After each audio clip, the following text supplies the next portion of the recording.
Hello friends, सत श्री अकाल, आदाब, नमस्ते, welcome back to our channel Ilahi reaction. आज अपने चैनल पे लेकर आए बहुत इंटरेस्टिंग वीडियो पर रिएक्शन, जिसमें हम रिएक्ट करने वाले हैं Iran asked for help from Kashmir and then this happened. तो कश्मीर से हेल्प लिए ये तो कुछ समझ नहीं आ रहा, क्योंकि पाकिस्तान जरूर मीडिएटर बना हुआ है। ये तो सारे न्यूज चैनल्स में आ रहा है, ऑलमोस्ट सारी यूट्यूब वीडियोस में हमने ये चीज देख ली है कि पाकिस्तान कुछ सुलह करवा सकता है। और आजकल काफी सारे जो कंट्रीज के जो प्राइम मिनिस्टर्स, प्रेसिडेंट्स, मतलब जितने भी बड़े बड़े लोग हैं वो आ भी रहे हैं पाकिस्तान में। आई थिंक इसी चीजों के लिए आ रहे होंगे। लेट्स सी आज की वीडियो के अंदर क्या कुछ खास जानने को मिलता है, फिर इसके बारे में बात करें। दुनिया में जब भी जंगें होती हैं तो दोनों मुल्कों के अंदर तबाही आती है। जो ये जंग लड़ रहे होते हैं वो मुल्क इकोनॉमिकली तौर पर इंतहाई कमज़ोर हो जाते हैं। इनकी इकोनॉमीज कोलैप्स कर जाती हैं, फिर चाहे वो अपने ज़माने के अंदर सुपर पावर ही क्यों ना रह चुके हों। मिसाल के तौर पर सल्तनत उस्मानिया, Spanish empire, British empire, Germany, इस बार तो यूएसएसआर इनके इसकी साथ साथ बेहतरीन और भी मिसालें हैं। कंट्रीज की इकोनॉमी और खराब हो ईरान ने रखी भी है। आज अगर सुपर पावर अमेरिका को घुटनों पर लाकर खड़ा कर दिया है, इतना बेबस और लाचार बना दिया है कि वो इत्तेहादियों से मदद की भीख मांग रहा है कि स्टेट ऑफ हॉर्मस को खुलवाने के अंदर मेरी मदद करो, लेकिन कोई इसकी मदद नहीं करना चाहता, ये कहकर कि ये तुम्हारी जंग है, हमारी नहीं। और ईरान ने सुपर पावर की इकोनॉमी को गर्दन से पकड़ लिया है, जो कि दिन ब दिन जंगी खर्चे की वजह से गिरती जा रही है। तो इस हौसले और बहादुरी की कीमत दरअसल ईरान ने अपनी टॉप लीडरशिप को शहीद करवा कर, सिविलियंस को शहीद करवा कर और छोटी छोटी स्कूल की बेगुनाह बच्चियों को शहीद करवा कर अदा तो की है, लेकिन साथ साथ वो खुद भी इकोनॉमिकली तौर पर बहुत वीक होता जा रहा है। और आप ये भी जानते हैं कि जब से इस मुल्क के अंदर इस्लामिक रजीम आई है, तब से ये मुल्क सर ना झुकाने की सजा के अंदर इकोनॉमिकल पाबंदियां भी बर्दाश्त कर रहा है तकरीबन 47 साल से। मगर फिर भी हैरत अंगेज तौर पर ना सिर्फ अपने पांव पर खड़ा है, बल्कि लड़ भी रहा है और बराबर की टक्कर दे रहा है। Oh my God. और अब सूरत हाल यहाँ पर आ गई है कि अमेरिका हर दिन सीज फायर का ऐलान करता है ताकि स्टॉक मार्केट के अंदर बेहतरी आए, तो ईरान इसको ट्रंप की खाम ख्याली कहकर रिजेक्ट कर देता है कि ये खुद से अपने आप से मजाकरात कर रहा है। हमें तो इस बारे में कुछ नहीं पता। Hello, Iran. This is President Trump. Ooh, hello, Mr. Trump. Oh my God. Let's make peace. Make peace. पहले सोचना चाहिए था। No, no, no. No way.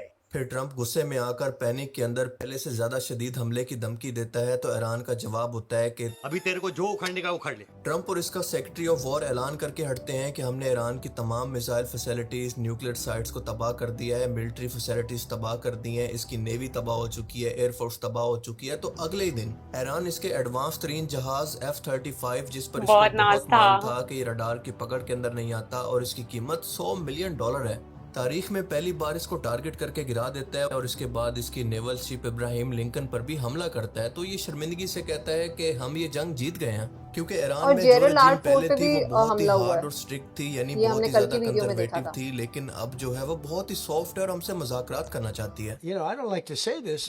We've won this. This war has been won. The only one that likes to keep In it your going is the dreams. fake news. I mean, the New York Times. You read the ऐसा New तो York कुछ Times. भी नहीं It's होने like वाला। we're not winning a war where they have no navy and they have no air force and they have no nothing, and we literally have planes flying over Tehran and other Seriously. parts of their country. They can't do a thing about it. We have really regime change. You know, this is a change in the regime. Because the leaders are all very different than the ones that we started off with that created all those problems. So this was, I think we can say, Jason, this is regime change. और मजे की बात यह है कि सिर्फ इसी पर नहीं रुका, बल्कि इसने ये तक कह दिया है कि ये ईरानी रजीम मुझे सुप्रीम लीडर बनाने के लिए तैयार थी, लेकिन मैंने खुद मना कर दिया। मतलब किस लेवल का जोकर है यार ये बंदा, कौन इसको सीरियस लेता होगा। सच में। मतलब ग्राउंड रियलिटी ये है कि आप खुद सोचें कि स्टेट ऑफ हॉर्मस अभी भी ईरान के कब्जे में है। आ अमेरिका ना इसको जाना मिलकर कभी भी ईरान अभी को तक नहीं खुलवा जिंदा पाया। नहीं सही बात कई है। फौजी मारे गए जो कि कई 100 की तादाद के अंदर है, जिनको रिपोर्ट करने की मीडिया को बिल्कुल भी इजाजत नहीं है। टोटल मीडिया ब्लैकआउट है। और इसके अलावा ईरान का यूरेनियम भी, जो कि 400 किलो के करीब था, वो भी महफूज है। इसकी क़यादत अभी भी लड़ रही है। ईरान में सब कुछ नॉर्मल चल रहा है, वहां पर कोई पैनिक नहीं है। जबकि अगर अमेरिका की बात करें तो इसका इतना नुकसान हो चुका है कि कतर के अंदर $1 बिलियन का तो इसका रडार तबाह हो चुका है। इसका डिफेंस सिस्टम पैट्रियट, जो कि टोटल 8 के करीब थे, इनमें से 4 तबाह हो चुके हैं। और हर एक मिडल ईस्ट की बेस तकरीबन तबाह हो चुकी है। इसके फौजी वहां से छोड़कर अपने मुल्क वापस आ चुके हैं। इस पर टोटल $48 ट्रिलियन का कर्जा चढ़ चुका है। वो मिडल ईस्ट के अंदर अपने इत्तेहादियों को प्रोटेक्ट नहीं कर पाया और दावा कर रहा है ये जीत का। और दूसरी तरफ ईरान चाहता है कि ये जंग खत्म हो, लेकिन उसका ये भी कहना है कि वो मजाकरात नहीं चाहता, बल्कि जंग तब खत्म होगी जब मैं चाहूंगा और मेरी शर्तों पर खत्म होगी। तो फिर सवाल ये है कि ये जंग आखिर कौन जीत रहा है, क्योंकि जो शर्तें मनवाकर जंग को ख़त्म करना चाहे इसका मतलब है कि जंग के अंदर उसका अपर हैंड है और वो इस जंग को जीत रहा है। हिजबुल्लाह जीत गई, गुस्से में बिफरे एक और इस्राएली मेयर ने वज़ीर आज़म नेतन्याहू की जानिब से छुपाई गई हकीकत सबके सामने जाहिर कर दी है। रूसी मीडिया के मुताबिक मेयर ने कहा है कि इसराइल का एक शहर सफाई हस्ती से ही मिट चुका है। 2/3 शहरी अपने घर छोड़ गए हैं, सड़कों पर गड्ढे पड़े हुए हैं और कोई ठीक करने वाला नहीं है। शहरियों को जर्रा बराबर तहफ़्फ़ुज़ हासिल नहीं है। बज़ाहिर मीडिया को कंट्रोल करके इसराइल में कम से कम तबाही दिखाने वाले वज़ीर आज़म नेतन्याहू की जानिब से छुपाई गई हकीकत सबके सामने इस तरह जाहिर हुई है। गुस्से से बिफरे इसराइली मेयर की जानिब से ये कहा गया है कि जो तबाही हुई है उसका कोई जिम्मेदारी लेने वाला नहीं है। अब देखें, सूरत हाल ये है कि अमेरिका और इसराइल ने ईरान के अंदर पाँव तो पसा लिए हैं इस जंग के अंदर, लेकिन वो पाँव ईरान ने बिल्कुल मार मार कर सुजा दिए हैं। यार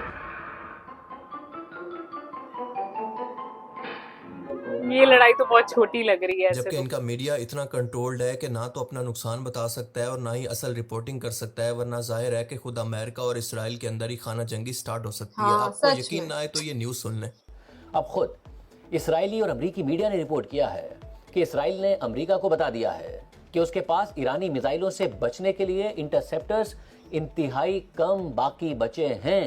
अरब ममालिक के हवाले से भी रिपोर्ट सामने आई है कि सैकड़ों ईरानी मिसाइलों और ड्रोन्स को गिराने के बाद उनके पास बहुत कम इंटरसेप्टर्स बचे हैं। मगर हम बात यार है काफी टाइम कि भी खुद हो गया, अमरीकी एक मीडिया महीने के रिपोर्ट कर रहा ऊपर ही हो चुका कि है अमरीकी इस फौज जंग के में। पास भी बहुत कम इंटरसेप्टर्स बचे हैं और अमरीका इस वक्त जनूबी कोरिया और दीगर मिलिट्री बेसिस से इंटरसेप्टर्स ईरानी जंग में मुंतकिल कर रहा है। मतलब अवाम जब को हम लोगों ने यूएस नीचे तक जैसी कंट्री प्रोपेगेंडा हार फीड मान किया हुआ सकती है तो कि फिर हम ये इजराइल जंग तो कुछ जीत भी रहे नहीं हैं, है उसके जबकि आगे। अभी अभी इसराइल के अंदर ईरान ने क्लस्टर बम फायर किए हैं और ये कल की खबर है। Cluster bumps. इन दोनों मुल्कों के अंदर इन्वेस्टर मुल्क को छोड़ छोड़ कर जा रहे हैं और सिर्फ एक दिन के अंदर अगर बात करें तो अमेरिकन स्टॉक मार्केट से $1 ट्रिलियन इन्वेस्टर्स ने निकाल लिया है।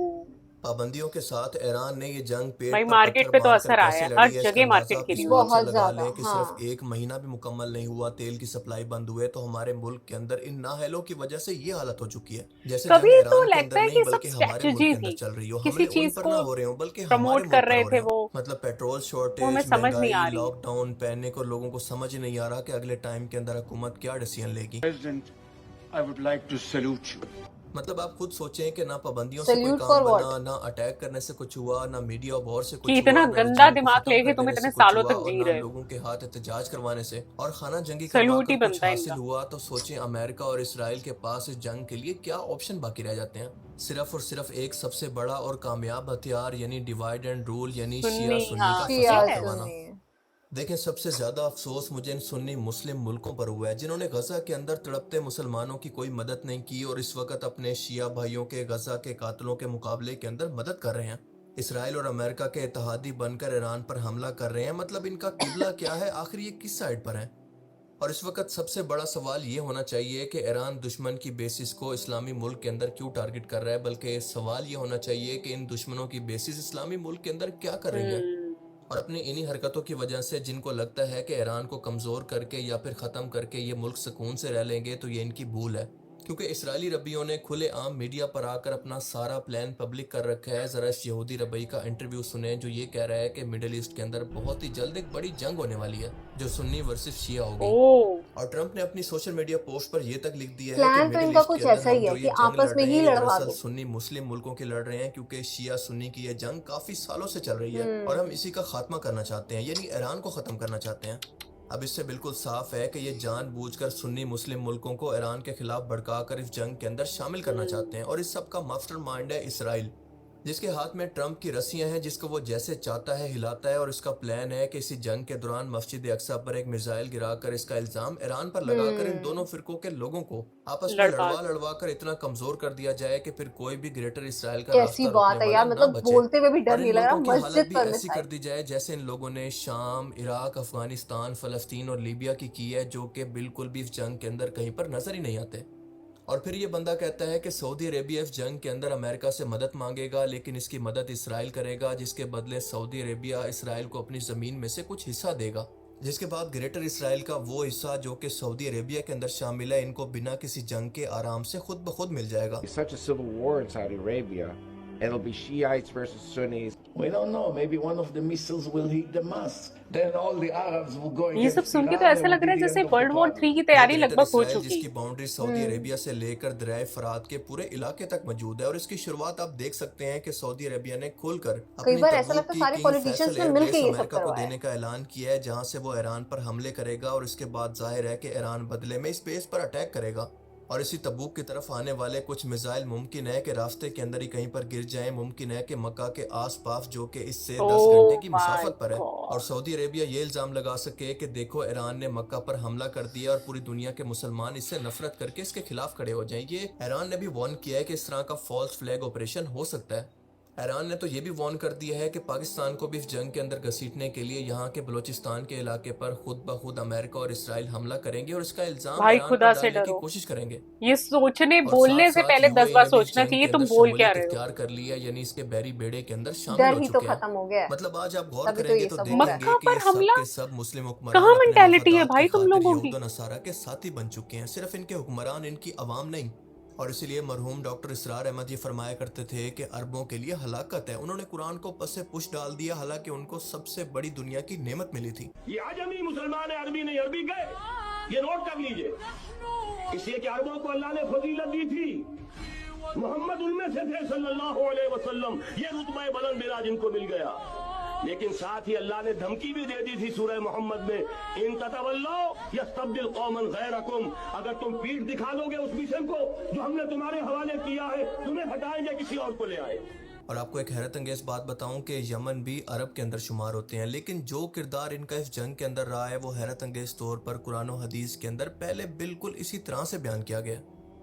सही बुखारी 3302 के अंदर आता है कि रसूल पाक सल्लल्लाहु अलैहि वसल्लम ने अपने हाथ से यमन की तरफ इशारा करके फरमाया कि ईमान तो यहाँ पर यमन में है, और फिर फरमाया कि कसावत और सख्त दिली तो इन लोगों में है जो कि ऊँटों की दुमें पकड़े चलाते रहते हैं, जहाँ से शैतान की चुंटियाँ नमूदार होंगी, यानी रबिया और मुजर की कौमों के अंदर।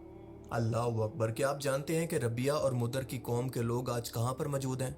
सऊदी अरेबिया की आले सऊद फैमिली, बहरीन की अल खलीफा फैमिली और कुवैत की अल सबा फैमिली दरअसल इसी रबिया ट्राइब से ही ताल्लुक़ रखती हैं। और ये बात मैं खुद नहीं कर रहा, बल्कि ये चीज़ें बाकायदा खुद से रिपोर्टेड हैं। आप ज़रा गौर करेंगे तो देखेंगे कि इन तमाम ही मुल्कों ने यमन के साथ जो सलूक किया है वो हम सभी लोग जानते हैं। इसके तकरीबन 4 लाख से ज़्यादा लोग मरवा दिए हैं। और आज भी अगर आप देखें तो अरबों के अंदर सिर्फ एक यमन ही ऐसा मुल्क है जो कि सुन्नी होकर अपने शिया भाई ईरान का हर मुमकिन साथ दे रहा है, हर मुमकिन इसकी मदद कर रहा है। और ओके। जहाँ तक ईरान की बात है तो सूरह अज-जुमा के अंदर इस कौम के बारे में बयान होता है कि वो लोग जो कि अभी तक रसूल खुदा से नहीं मिले, अल्लाह के रसूल उनको तालीम देते हैं। और इस कुरानी आयत की तफसीर के अंदर आता है कि सहाबा कराम ने 3 मरतबा पूछा कि ये कौन लोग हैं, तो अल्लाह के रसूल ने जवाब दिया कि हज़रत सलमान फ़ारसी की तरफ इशारा करके फरमाया कि अगर ईमान सुरैया पर भी होता तो ये लोग वहाँ से भी इसको हासिल कर लेते। और आप सब लोग अच्छी तरह से जानते हैं कि हज़रत सलमान फ़ारसी ईरानी थे, और जितना ईरान के लोगों ने जंगों के अंदर शामिल होकर इस्लाम के लिए शहादतें देकर कुर्बानियाँ दी हैं, शायद ही किसी और कौम ने इतनी कुर्बानियाँ दी हों। अल्लाह ताला का हमेशा से ये कानून रहा है कि जो भी कौम अल्लाह के पैगाम को, कुरान को पीठ के पीछे डाल देती है, अल्लाह के अहकामात को फॉलो नहीं करती, तो अल्लाह ताला हमेशा इस कौम को हटाकर किसी और कौम को ले आता है दीन की खिलाफत के लिए, बिल्कुल इस तरह से जैसा पहले बनी इसराइल के साथ किया गया। और फिर जब अरबों ने बिल्कुल यही हाल किया तो उनकी जगह सल्तनत उस्मानिया के उस्मानियों को दे दी गई। और आज जिस तरह से अरब हुक्मरानों ने कुरान करीम से पीठ फेर ली है, बिल्कुल मुमकिन है कि इस जंग के बाद अल्लाह ताला इस खिलाफत को फारसी कौम के हवाले कर दे, क्योंकि इसका ईमान इस लेवल का है। और आप जानते हैं कि इन अरबों के पास खुद को डिफेंड करने के लिए अमेरिका और इसराइल के अलावा कुछ भी नहीं है। मैं यहाँ पर अरब हुक्मरानों की बात कर रहा हूँ, ना कि अरब की आवाम की, क्योंकि ये अरब कौन की सी आवाम भी सेरेमनी ये सब हो कुछ रही है? नहीं चाहती जो कि ये अरब हुक्मरान अपनी कौमों के साथ, अपने मुसलमान भाइयों के साथ कर रहे हैं। और ये अरब अवाम जितना दीन पर चलती है, जितना इनके अंदर दीन का दर्द मौजूद है, शायद हम इस लेवल को कभी पहुँच भी नहीं सकते। ईरान ने पहली बार इराक के अंदर और मकबूजा कश्मीर के अंदर लोगों को एक बार मदद की सदा लगाई तो इन लोगों ने अपना सब कुछ उठाकर ईरान के हवाले कर दिया, जैसा कि आप इन वीडियोस के अंदर देख सकते हैं कि छोटे छोटे और माजूर बच्चे अपने गले को तोड़कर पैसे इकट्ठे करके दे रहे हैं, और औरतें अपने जेवर और अपने बर्तन तक खुशी से दे रही हैं। सिर्फ एक बार में एक सदा पर कश्मीर से 500 करोड़ रुपया इकट्ठा हो गया है। आप जरा इमेजिन करें कि कौन लोग हैं जो कि इस जज्बे को शिकस्त दे सकते हैं, इस कौम को हरा सकते हैं? कोई भी नहीं। और अगर आप लोग भी घर बैठकर इसी तरह से ईरान की मदद करना चाहते हैं तो कम से कम 5 से 10 हज़ार रुपए के ईरानियन रियाल खरीद कर अपने पास रख लें और यकीन करें कि ये आपके लिए तो कोई बहुत बड़ी रकम नहीं है। लेकिन ईरान की करेंसी जो कि डिवैल्यूएशन की वजह से, पाबंदियों की वजह से मुसलसल गिर रही है, इसकी डिमांड बढ़ने से वो काफ़ी हद तक स्टेबल हो सकती है।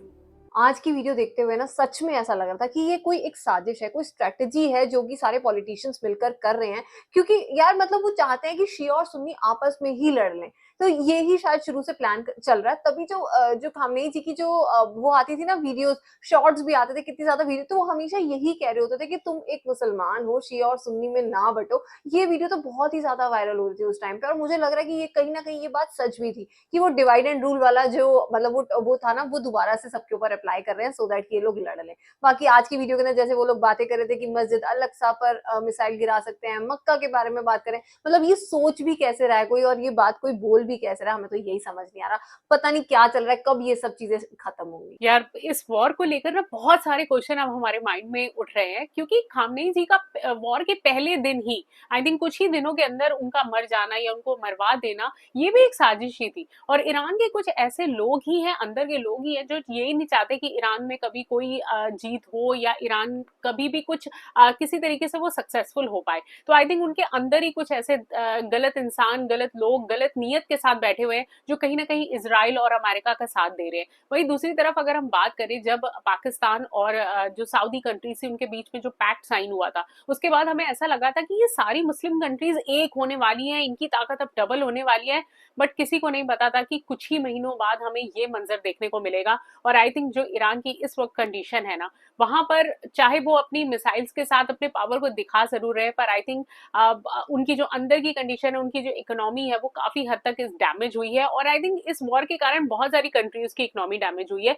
लेट्स सी, लेट्स प्रे कि सब कुछ बहुत जल्दी ठीक हो जाए और हमें गुड न्यूज जल्दी सुनने को मिले। बाकी आज की इस वीडियो को लाइक और शेयर करना, चैनल को सब्सक्राइब करना मत भूलिएगा। और हम मिलेंगे एक नई वीडियो में, तब तक के लिए ओके ओके बाय। बाय।